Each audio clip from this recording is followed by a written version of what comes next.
की खबरों का सबसे पहले महासमुंद से एक बड़ी जानकारी, जहां सड़क हादसे में 2 लोगों की जान जा चुकी है। सरायपाली में तेज रफ्तार का ये कहर आप कहेंगे, क्योंकि 2 युवकों की दर्दनाक मौत इस सड़क हादसे में हुई। तेज रफ्तार बोलेरो वाहन ने बाइक सवारों को कुचल डाला। घटनास्थल पर ही 2 बाइक सवार युवकों की मौत हो गई। सरायपाली इवास इंग्लिश मीडियम स्कूल के पास ये दुर्घटना, तस्वीरें जिसकी हम आपको दिखा रहे हैं। बहुत ज्यादा घातक मंजर, सरायपाली थाना क्षेत्र की पूरी घटना है। महासमुंद की तस्वीरें आपकी टीवी स्क्रीन पर। 2 बाइक सवार युवक जो कि रास्ते से जा रहे थे, उसी दौरान तेज रफ्तार में बोलेरो वाहन आती है और ऐसी भीषण भिड़ंत कि दोनों युवकों को बचने का मौका तक नहीं मिला। दोनों की घटनास्थल पर मौत हो गई। काफी तेज रफ्तार में वाहन रहा, इस बारे में भी जानकारी सामने आ रही है। हालांकि 2 युवकों की मौत के चलते इस इलाके में भी सनसनी का माहौल, चूंकि यातायात नियमों के पालन के लिए कहा जाता है, लेकिन इसके बावजूद काफी तेज रफ्तार के चलते अक्सर इस प्रकार के हादसे होते हैं। इसी प्रकार से बोलेरो वाहन भी अनियंत्रित हुआ और इसी के चलते बाइक को पीछे से टक्कर मारी है। दोनों युवक जो सबसे पहले बाइक से नीचे गिरते हैं और उसके बाद बोलेरो वाहन उन्हें रौंदता हुआ आगे बढ़ता है। सहयोगी सोमनाथ हमारे साथ जुड़ रहे हैं। सोमनाथ, विस्तार से जानकारी हादसे पर। ये जो देर शाम की घटना है, सरायपाली में तेज रफ्तार वाहन जो है बोलेरो का यहाँ पे देखने को मिला है। तेज रफ्तार बोलेरो वाहन ने 2 बाइक सवार युवकों को कुचल दिया, जिससे घटना स्थल पर ही दोनों युवकों की मौत हो गई। सरायपाली इंग्लिश मीडियम स्कूल के पास का ये पूरा हादसा है और युवकों की जो है अभी तक पहचान नहीं की पाई है। जी, ड्राइवर को लेकर सूचना सोमनाथ? जी, ड्राइवर को जो है मौके पर ही पकड़ लिया गया था और लोग जो है उसको लेकर काफी गुस्साए हुए थे, इसीलिए पुलिस जो है उसको मौके से तुरंत थाने लेके गई है। जी सोमनाथ, तेज रफ्तार मुख्य वजह बताया जा रहा है कुल मिला के? जी, मुख्य वजह से यही कारण है कि बाइक सवारों की जो है घटनास्थल पर ही मौत हो गई, क्योंकि काफी तेज बोलेरो वाहन ने जो दोनों बाइक सवार युवकों को जो है वो कुचल दिया था। जी ठीक है, बहुत शुक्रिया आपका जानकारी के लिए। तो महासमुंद की दुर्घटना, सरायपाली में तेज रफ्तार का कहर जिसे आप कह सकते हैं। बहुत ही तेज रफ्तार में बोलेरो वाहन रहा और उसी के चलते इस बाइक को सबसे पहले ठोकर मारी, उसके बाद दोनों युवकों को कुचलता हुआ वाहन आगे बढ़ने की कोशिश कर रहा था। लेकिन बड़ी बात यह कि ड्राइवर पकड़ा गया है। मामले की जानकारी पुलिस भी ले रही है, लगातार कार्रवाई का सिलसिला जारी है। और हरदा से अगली बड़ी खबर, जहां इंजन खराब होने के चलते यात्रियों ने भरपूर हंगामा किया है। महानगरी एक्सप्रेस के इंजन का प्रेशर पाइप लीक हुआ था। टिमरनी स्टेशन पर इंजन बदलकर ट्रेन को रवाना किया गया। ट्रेन में बार बार खराबी आई स्टेशन पर, यात्रियों ने इसी के चलते भरपूर हंगामा किया भी है। हरदा से खबर हम आपको बता रहे हैं, तस्वीरें आपकी टीवी स्क्रीन पर है। यात्री बेहद परेशान हो गए थे इस बात को लेकर कि लगातार खराबी के चलते ट्रेन को रास्ते में बार बार रोका जा रहा था और इसी के चलते हंगामा, नारेबाजी। उसके बाद रेलवे विभाग ने इस बारे में सूचना दी है। महानगरी एक्सप्रेस के इंजन का प्रेशर पाइप लीक होने की सूचना थी। टिमरनी स्टेशन पर इंजन को बदला गया और उसके बाद ट्रेन को रवाना किया गया, लेकिन उससे पहले यात्री काफी परेशान होते रहे। बार बार खराबी से ट्रेन को रोकना पड़ रहा था। स्टेशन पर उतरकर यात्री ने हंगामा किया, इसकी तस्वीरें आपको दिखा रहे हैं। तो हरदा की तस्वीरें आप देखिए, बहुत बड़ी संख्या में यात्री इंजन के पास पहुंचे। लोको पायलट से बात करने की कोशिश भी की जा रही थी, लेकिन हो सकता है कि शायद रिस्पांस रेलवे की तरफ से ना मिल रहा और उसी के चलते नाराजगी बढ़ती चली गई। स्टेशन पर ही उतरकर यात्रियों ने हंगामा करना शुरू कर दिया। बीच बीच में ट्रेन को बार बार रोका जा रहा था। गंतव्य तक पहुंचने से पहले कई बार खराबी आई और इसी के चलते लोग काफी परेशान रहे।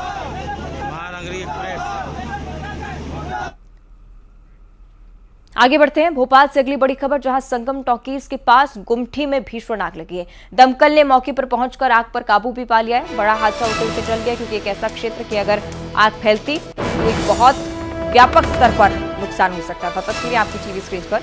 संगम टॉकीज के पास गुमठी मौजूद है। बताया जा रहा है कि पटाखों के चलते यहां पर आग लगी, आशंका है। हालांकि मामले की जांच भी की जा रही है। बड़ी बात यह कि फौरन दमकल की टीम मौके पर पहुंची, आग पर काबू पाने की कोशिशें शुरू हुई और समय रहते आग पर काबू पा लिया गया। गुमटी हालांकि जलकर राख हुई है, लेकिन आसपास आप देखिए तमाम दुकानें भी हैं। अगर आग फैलती तो और ज्यादा बड़ा नुकसान हो सकता था। बड़ी बात यह भी कि कोई जनहानि नहीं हुई, क्योंकि जिस वक्त आग लगी उस दौरान कई सारे लोग भी आसपास मौजूद थे। राजधानी भोपाल की ये तस्वीरें भीषण आग की लपटें उठती हुई इस गुमटी से आप देख पाएंगे। संगम टॉकीज के पास ही गुमटी स्थित है।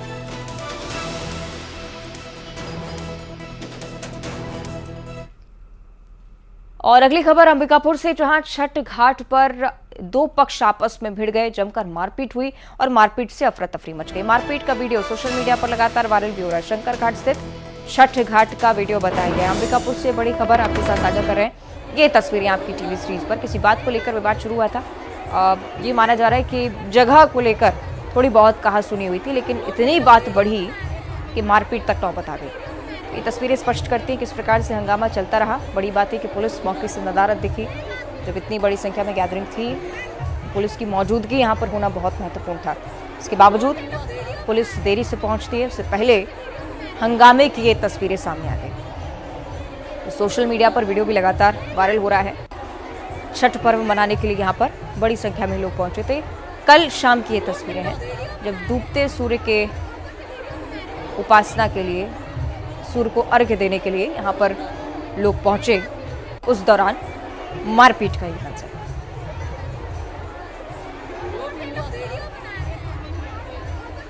मारपीट का ये वीडियो सोशल मीडिया पर लगातार वायरल हो रहा है। तस्वीरें आप देखिए किस प्रकार से दोनों पक्षों में जमकर कहा-सुनी हुई। और अब एक चिंता बढ़ा देने वाली खबर। राजधानी की हवा दीपावली के बाद से ही ज्यादा प्रदूषित नजर आ रही है। भोपाल शहर में पिछले 48 घंटे में एयर क्वालिटी इंडेक्स 300 के पार जा पहुंचा है। भोपाल में प्रदूषण बढ़ रहा है। भोपाल में एक्यूआई 326 तक है। दीपावली वाले दिन एक्यूआई 300 के पार चला गया था और पिछले 48 घंटों में अब 326 पर। ये स्थिति आप समझ रहे हैं। प्रदूषण के असर से अस्थमा और सांस के मरीजों की संख्या भी यहाँ पर दोगुनी होती हुई, यानी कि एक तरफ यह आंकड़ा और दूसरी तरफ इसका असर। उज्जैन में एक्यूआई 247 है, जबलपुर में एक्यूआई 106, ग्वालियर में 207, इंदौर में भी 236 एयर क्वालिटी इंडेक्स आप देखेंगे।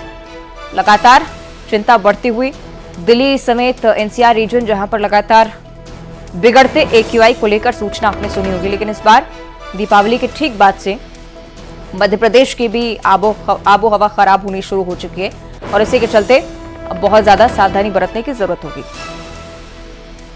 न सिर्फ राजधानी भोपाल बल्कि आसपास के शहरों में भी इसी प्रकार की स्थिति है। सीहोर, विदिशा में भी अगर आप बात करें तो यहां पर भी एक्यूआई की स्थिति 300 के पार।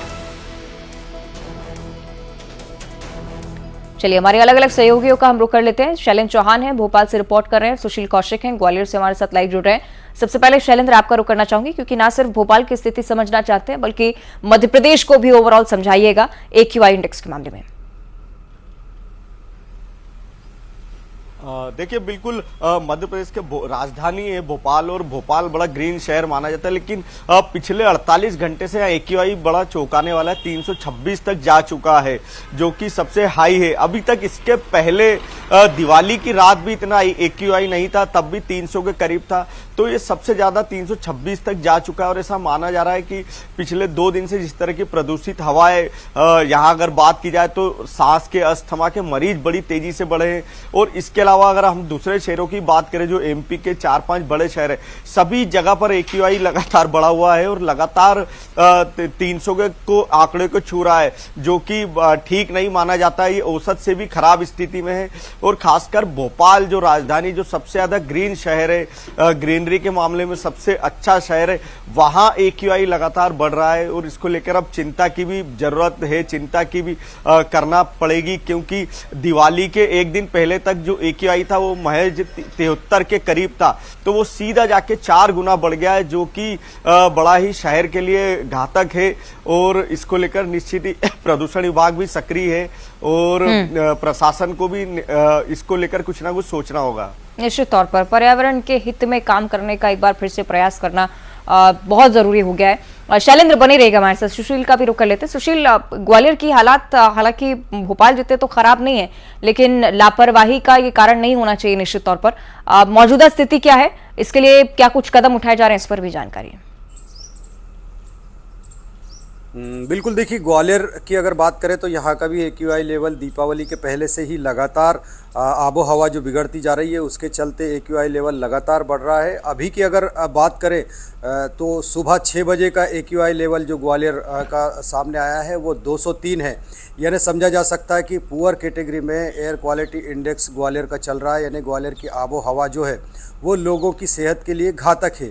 सबसे बड़ी वजह यही है कि यहाँ जो करीब 1 दर्जन से ज़्यादा सड़कें जिनका निर्माण चल रहा है, जहाँ धूल है, तो वहाँ यातायात के चलते PM10 का लेवल बढ़ रहा है और उससे AQI लेवल बड़ा और हवा ख़राब हो रही है। इसके साथ ही जो बाउल के आकार की परिस्थितियाँ हैं ग्वालियर की, उसके चलते भी AQI लेवल बढ़ा है। तीसरी परिस्थिति जो है ठंड के मौसम शुरू होने के साथ ही जो हवा की गति कम हो जाती है, उससे धूल के कण पूरे पर्यावरण में जमा होते हैं, AQI लेवल बढ़ाता है।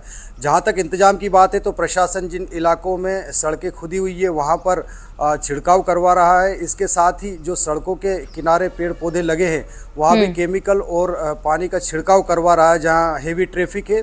इसके साथ ही लोगों को भी सचेत रहने की सलाह दी जा रही है कि लोग मास्क का इस्तेमाल करें। जैसे इलाकों में अगर सड़कों पे धूल और हवा अगर प्रदूषित है तो इसके साथ ही लोगों को एक जो परेशानी हो रही है वो सर्दी, खांसी और दमा के जो मरीज हैं उनको सबसे ज़्यादा परेशानियां इससे हो रही है। तो एडवाइजरी भी स्वास्थ्य विभाग, नगर निगम ने और जिला प्रशासन प्रदूषण विभाग ने जारी की है। चलिए, उम्मीद यही कि नियंत्रण के कदमों का असर भी जल्दी देखने को मिलेगा। बहुत शुक्रिया आपका सुशील, जानकारी साझा करने के लिए। शैलेंद्र, आपका भी बहुत बहुत शुक्रिया जुड़ने के लिए। तो इस प्रकार से आप AQI की स्थिति समझ रहे थे। आगे बढ़ते हुए कुछ चुनावी खबरों पर चर्चा कर लेते हैं। सागर से अगली बड़ी जानकारी, जहां कांग्रेस प्रत्याशी पर हमले को लेकर एक नया मामला सामने आया। पूर्व CM दिग्विजय सिंह गढ़ाकोटा पहुंच गए। रहली से कांग्रेस प्रत्याशी ज्योति पटेल, जिन पर हमला हुआ, कांग्रेस कार्यकर्ताओं से मुलाकात की है। दिग्विजय सिंह ने ज्योति पटेल से पूरा घटनाक्रम भी जाना है। सर्किट हाउस में रात्रि विश्राम किया है। तो ये बड़ी घटना, चूंकि खजुराहो में आप लगातार देख रहे थे दिग्विजय सिंह को धरना दे रहे थे।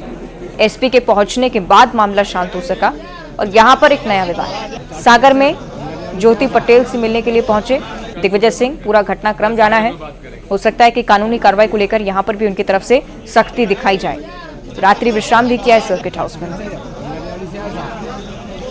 कल सुबह बात करेंगे या सागर में बात करेंगे।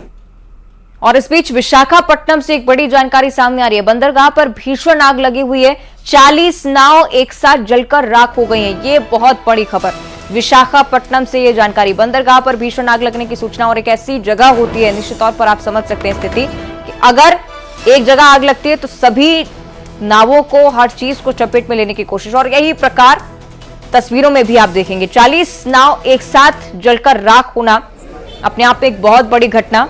दमकल हालांकि मौके पर पहुंची, आग पर काबू पाने के प्रयास शुरू हुए। इसके बाद काफी कड़ी मशक्कत लगी आग पर काबू पाने में भी, लेकिन उससे पहले का ये मंजर निश्चित तौर पर बेहद ही डरावना।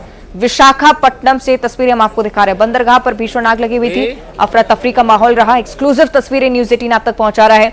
आसपास लोगों में भी डर का माहौल, चूंकि दमकल की टीम अगर आग पर काबू नहीं पा पाती तो एक एक कर पूरा बंदरगाह जलकर नष्ट हो सकता था। लेकिन उससे पहले दमकल की टीम पहुंची और उसके बाद कड़ी मशक्कत से आग पर काबू पाने के प्रयास शुरू होते हैं। लेकिन उससे पहले का ये मंजर जो कि लगातार हम आपको दिखा रहे हैं, बंदरगाह पर आग लगी और एक एक कर 40 नाव को आग ने अपनी चपेट में लिया। सभी नाव जलकर नष्ट हो गई हैं। दमकल ने हालांकि उसके बाद मौके पर पहुंचकर काबू पाया है। और बड़ी बात यह कि बदमाशों पर आग लगाने का शक है। असामाजिक तत्व जो कि मस्ती में, खेल में इस प्रकार की वारदातों को अंजाम देते हैं। तो एक्सक्लूसिव तस्वीरों कितना बड़ा नुकसान पहुंचा सकती है ये आग, ये स्पष्ट भी होता है तस्वीरों के जरिए। तो ये तस्वीरें लगातार हम आपको दिखा रहे हैं। आसपास मौजूद लोग लगातार अपने स्तर पर भी प्रयास कर रहे थे कि आग पर काबू पाया जा सके, लेकिन इतनी बड़ी संख्या में नाव यहां पर हैं। अगर एक नाव पर यह आग फैलती है तो ज्यादा देर नहीं लगती है कि पूरी बंदरगाह को अपनी चपेट में ले, और उसी प्रकार का ये दृश्य जान पड़ता है। दमकल की टीम पहुंची, उसके बाद तमाम लोग जो यहां पर मौजूद थे वो भी दमकल के सहयोग के लिए आगे आए और उसके बाद काफी कड़ी मेहनत से इस आग पर काबू पाया जा सका। क्योंकि आप देख भी रहे हैं 40 नाव एक साथ जल रही थी, काबू पाना बहुत ज्यादा मुश्किल हो गया था। और उसके बाद का ये दृश्य, आसपास लोग जो आपको नजर आ रहे हैं वो भी दमकल की टीम का सहयोग करते हुए, लेकिन एक बहुत बड़े स्तर पर यह घटना हुई है। बड़ी बात यह है कि अगर ये शक सही है कि बदमाशों ने आग लगाई है तो ये एक बहुत बड़ा कारण किस प्रकार से यहां पर नियंत्रण पाने की जरूरत है, ये भी स्पष्ट करता हुआ। तो ये बड़ी घटना विशाखापट्टनम की बंदरगाह पर आग लगी और उसके बाद ये दृश्य है।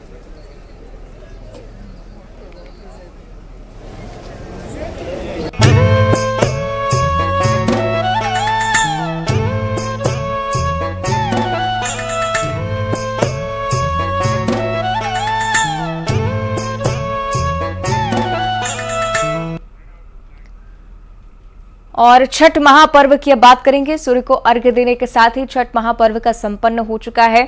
भोपाल में छठ की अनोखी छटा भी देखने को मिली है। महिलाओं ने 36 घंटे व्रत रखा, भगवान सूर्य की पूजा की।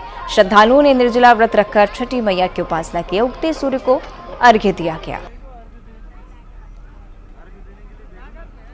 छठ पर्व काफी धूमधाम से और हर्षोल्लास के साथ भोपाल में भी मनाया जा रहा है। महिलाएं यहाँ पूजा कर रही हैं, यहाँ भगवान की अर्घ्य दिया जा रहा है। इसको लेकर काफी मान्यता है और यहाँ पे महिलाएं का भजन भी गाती हैं। हम उनसे थोड़ा जानेंगे कि क्या कुछ भजन है और वो गाएंगी थोड़ा। कोपी कोपी बोलेली छठिया माई, सुनिए सेवक लोग, सुनिए सेवक लोग। मोरा घाटे दुबिया उपजी गईले, मकरी बसेड़ले, हंसी हंसी बोलेले विजय स्वामी।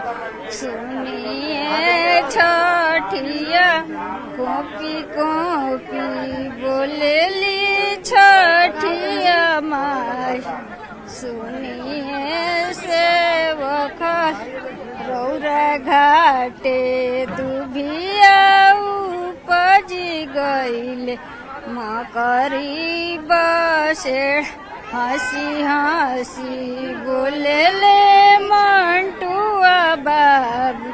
सुनिए छठिया माँ रौरा घाटे दुभिया छिलाई देव, दूधवे और देव, दूधवे और देव। बोलो छठी मैया की जय। छठी मैया को भजन गाकर भी मनाया जा रहा है, उनकी आराधना की जा रही है। आप देख रहे हैं दिन उग गया है और भगवान सूर्य को अर्घ्य दिया जा रहा है। कैमरामैन मनीष के साथ ऋतु साहू, न्यूज़ 18 भोपाल।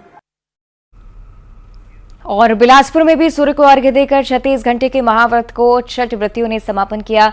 इस दौरान घाटों पर भारी संख्या में लोग पहुंचे। महिलाएं अपनी पति की लंबी उम्र और परिवार की सुख समृद्धि की कामना के साथ देश के खुशहाली की कामना करते हुए भी नजर आई।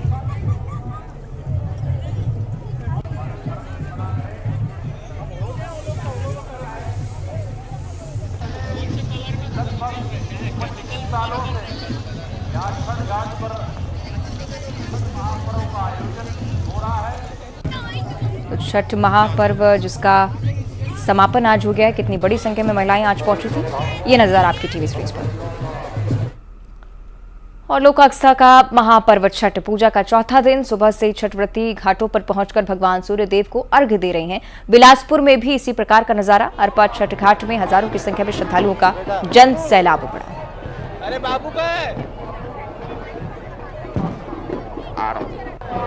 सूर्य उपासना का आज चौथा दिन है और चौथे दिन छठी व्रती घाटों पर पहुंच गई है। आप देख सकते हैं कि इस तरीके से घाट पे जो छठ व्रती हैं वो पहुंची हुई है और सूर्य देव का इंतजार कर रही है। जैसे ही सूर्य देव उदयमान होंगे तो ये सूर्य को जल अर्घ्य देंगे और उनकी जो 4 दिनों की लगातार जो उपासना है उसका आज समापन हो जाएगा। चूंकि लोक आस्था का पर्व माना जाता है छठ पूजा और यही वजह है कि बड़ी संख्या में छठ घाट में आप देख सकते हैं कि किस तरीके से छठ व्रतियों के अलावा अलग अलग समाज के लोग भी यहाँ पर इस आस्था के केंद्र में पहुंचे हुए हैं और अपनी आस्था और अपने घर की खुशहाली, पति की लंबी आयु, पुत्र के स्वास्थ्य कामनाओं को लेकर यहाँ पर पहुंची हुई है। और हर बार की तरह इस बार भी बड़ी संख्या में जो श्रद्धालु हैं वो यहाँ पर पहुंचे हुए। घंटों से यहाँ पर अरपा नदी में जो श्रद्धालु हैं वो यहाँ पर भगवान सूर्य देव का इंतजार कर रही हैं और उनके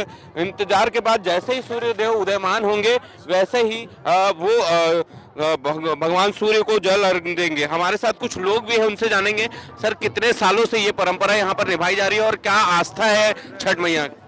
एक लगभग 25 सालों से यहाँ पे एकत्रित होकर छठ घाट में पूजा मनाया जाता है और इसका बहुत बड़ा महत्व है।